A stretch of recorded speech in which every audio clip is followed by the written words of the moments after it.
बिस्मिल्लाहिर्रहमानिर्रहीम। सो अभी हम डिस्कस कर रहे हैं फंक्शनल क्लासिफिकेशन ऑफ जॉइंट्स को। सो फंक्शनली जॉइंट्स को 3 डिफरेंट टाइप्स में डिवाइड किया गया है। Functional classification,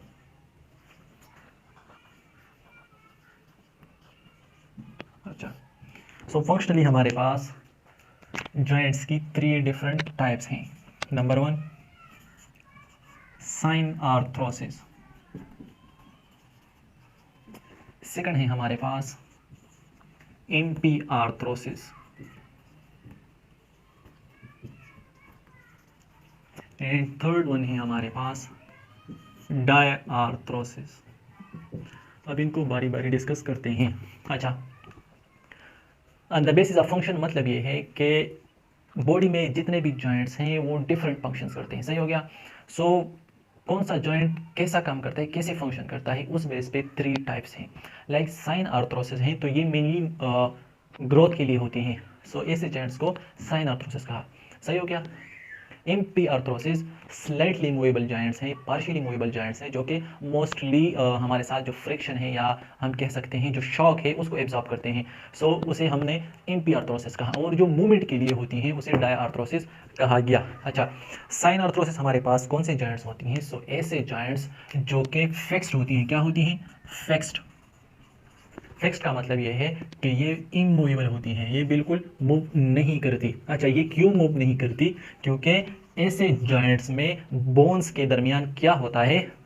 tough fibrous tissue present होता है। क्या होता है? टफ फाइब्रस टिश्यू प्रेजेंट होता है। सही हो गया। लाइक हमारे पास स्कल के सूचर्स, क्या है? स्कल के जो सूचर्स हैं वो हमारे पास साइन आर्थरोसिस के एग्जांपल्स हैं। सही हो गया।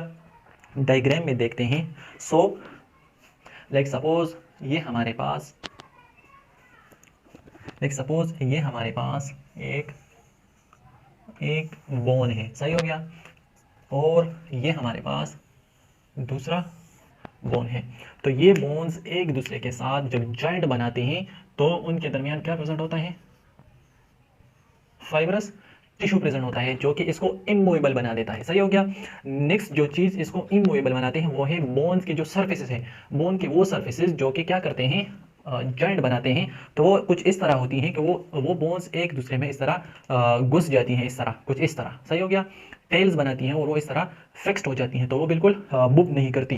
तो लाइक इसमें यहाँ पे देख लें, अगर ये हमारे पास बोन्स हैं तो ये बोन्स किस तरह होती हैं कि ये कुछ इस तरह की शेप होती है इसकी। तो ये एक दूसरे में इस तरह फिक्स हो जाती हैं। सही हो गया।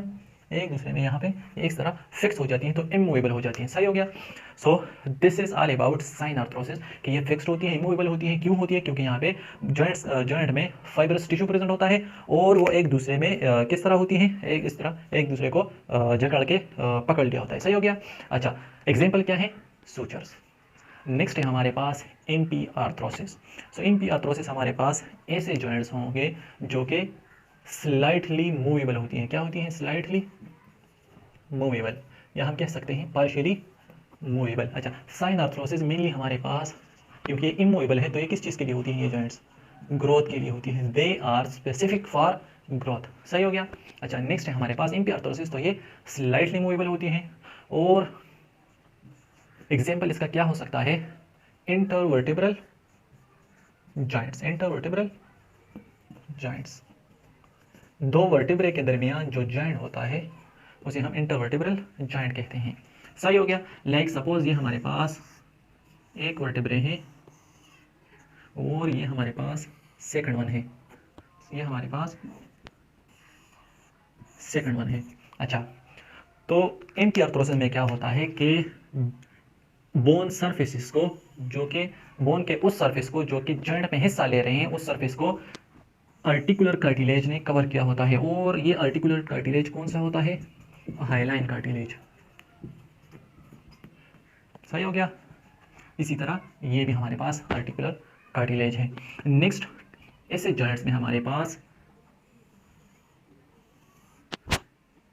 फाइब्रो कार्टिलेज पैड प्रेजेंट होता है। फाइब्रो कार्टिलेज पैड जॉइंट के दरमियान में एक पैड प्रेजेंट होता है जिसे हम फाइब्रोकार्टिलेज पैड कहते हैं। और ये पैड हमारे पास क्या करता है, this is for shock absorbance.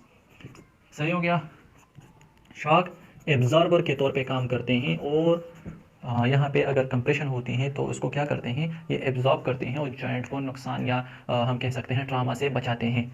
सही हो गया। So this is all about the amphiarthrosis की, ये स्लाइटली मूवेबल होती हैं। एग्जांपल इंटरवर्टेब्रल जॉइंट्स हैं, इसमें क्या होता है कि आर्टिकुलर जो सरफेस है उसको हाइलिन कार्टिलेज ने कवर किया होता है और जॉइंट के दरमियान में हमारे पास फाइब्रो कार्टिलेज पैड भी प्रेजेंट होता है जो कि शॉक एब्जॉर्बर के तौर पे काम करते हैं।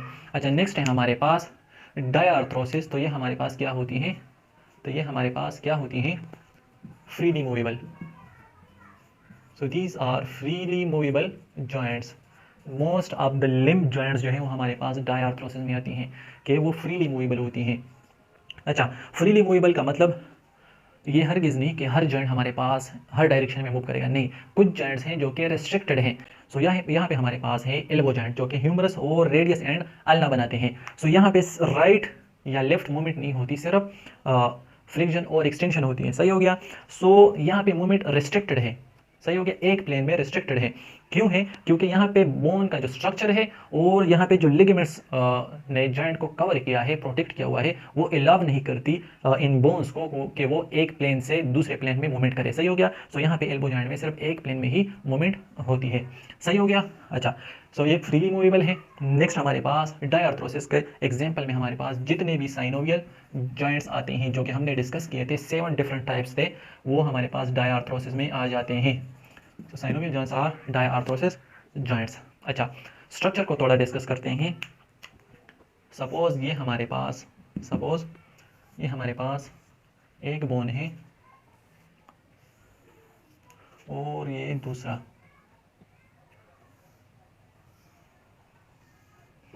1 2। इसमें क्या होता है कि बोन के सरफेसेस को जो कि जॉइंट बनाती हैं उसको आर्टिकुलर कार्टिलेज ने कवर किया होता है। सो ये हमारे पास क्या है, आर्टिकुलर कार्टिलेज। जिस तरह एम्पी आर्थरोसिस में था, यहाँ पे भी आर्टिकुलर कार्टिलेज प्रेजेंट है। सही हो गया। अच्छा, इसके अलावा जॉइंट को एक फाइब्रस मेम्ब्रेन ने कवर किया होता है, उसे हम कहते हैं आउटसाइड, तो इसे हम कहते हैं कैप्सूल ऑफ द जॉइंट। सो दो चीज़ें हमने पढ़ी। ये हमारे पास एक साइनोवियल जॉइंट है जहाँ पे आर्टिकुलर सरफेसेस को आर्टिकुलर कार्टिलेज ने कवर किया हुआ है और जॉइंट के इर्द गिर्द हमारे पास एक मेम्ब्रेन है जिसे हम कैप्सूल कहते हैं। सही हो गया। अच्छा, कैप्सूल के अंदर हमारे पास क्या होता है कि एक मेम्ब्रेन कवरिंग होती है जो कि सारे जॉइंट को कवर करती है अंदर से, एक्सेप्ट आर्टिकुलर कार्टिलेज। एक मेम्ब्रेन कैप्सूल के अंदर इनसाइड ऑफ द कैप्सूल एक मेम्ब्रेन जॉइंट को कवर करती है, एक्सेप्ट यहाँ पे सिर्फ आर्टिकुलर कार्टिलेज को नहीं करती, बाकी सारे जॉइंट को कवर करती है अंदर से। उस मेम्ब्रेन को हम कहते हैं साइनोवियल मेम्ब्रेन। सही हो गया। अच्छा, अब देख ले, यहाँ पे हमारे पास जॉइंट में एक कैविटी बनी, जॉइंट के अंदर एक कैविटी बनी, इस कैविटी को हम कहते हैं साइनोवियल कैविटी। क्या कहते हैं, साइनोवियल कैविटी। अच्छा, अब ये जो साइनोवियल मेम्ब्रेन है जो कि inner lining of the joint को कवर करती हैं, ये साइनोवियल मेम्ब्रेन एक फ्लूइड सिक्रेट करती हैं इनटू द साइनोवियल कैविटी। ये साइनोवियल मेम्ब्रेन है तो जो इस कैविटी में क्या करती हैं, फ्लूइड को रिलीज करती हैं और इस फ्लूइड को हम कहते हैं, क्या कहते हैं, साइनोवियल फ्लूइड। सही हो गया। क्योंकि ये साइनोवियल मेम्ब्रेन रिलीज करती है, सीक्रेट करती है, तो इसलिए इसको साइनोवियल फ्लूइड कहते हैं। और ये जो साइनोवियल फ्लूइड है ये हमारे पास क्या करती हैं, एक्ट एज लुब्रिकेंट। ये लुब्रिकेंट के तौर पे काम करती हैं और helps in the joint movements. सही हो गया। सो डायआर्थरोसिस में हमने क्या पढ़ा कि ये फ्रीली मूवेबल है। सही हो गया। मोस्ट ऑफ द मूवमेंट्स कहाँ पे होती हैं, डायआर्थरोसिस। एग्जांपल साइनोवियल जॉइंट्स हैं। स्ट्रक्चर की थोड़ी बात करें, ये सपोज हमारे पास ये फर्स्ट वन है और ये सेकंड, और जब यहाँ पे जॉइंट बनता है तो उस जॉइंट को आउटर कवरिंग है, उसको हम कहते हैं कैप्सूल। सही हो गया। नेक्स्ट है कि जो बोन्स जॉइंट बनाती हैं उसको आर्टिकुलर कार्टिलेज ने कवर किया होता है जिसे हम हाइलाइन कार्टिलेज कहते हैं। और जॉइंट के जो इनर लाइनिंग है उसको साइनोवियल मेम्ब्रेन ने बनाया हुआ है। सही हो गया। साइनोवियल मेम्ब्रेन पूरे जॉइंट कैविटी को कवर करता है एक्सेप्ट आर्टिकुलर सर्फेसेस। और यहाँ पे एक कैविटी बनती है, साइनोवियल कैविटी उसे कहते हैं। साइनोवियल मेम्ब्रेन एक फ्लूइड रिलीज करता है इनटू द कैविटी, उसे हम कहते हैं साइनोवियल फ्लूइड। और वो क्या काम करता है, they act as a lubricant. So this is all about the functional classification of joints जिसमें साइन आर्थरोसिस, एम्पी आर्थरोसिस एंड डायआर्थरोसिस आते हैं।